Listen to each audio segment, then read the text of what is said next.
নমস্কার বন্ধুরা, কেমন আছেন সবাই? আশা করি ভালোই আছেন, আমিও আছি। তো আজকে করব চিকেন কষা। তো আমি কড়াইতে তেল দিয়ে দিয়েছি।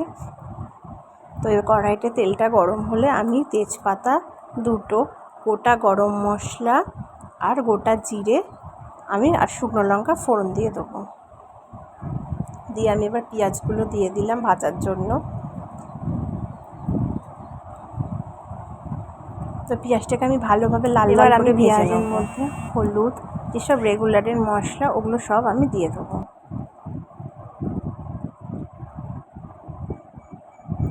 লঙ্কার গুঁড়ো, জিরের গুঁড়ো, ধনের গুঁড়ো সব আমি দিয়ে দেবো।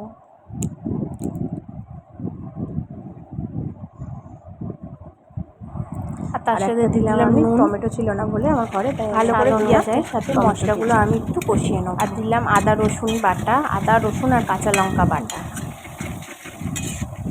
ভালো করে আমি মশলাগুলো পেঁয়াজের সাথে মিশিয়ে নেব।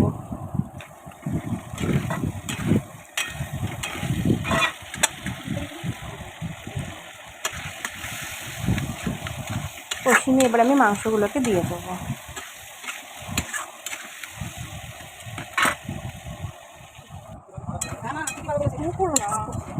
মশলার সাথে ভালো করে আমি মাংসগুলোকে কষিয়ে মশলার সাথে মাংসগুলোকে বেশ নিয়ে এবার আমি আলুটা আগের থেকেই ভেজে রেখে দিয়েছিলাম। এবার সেই মাংসটা একটু কষে গেলে আমি আলুটা দিয়ে দেবো।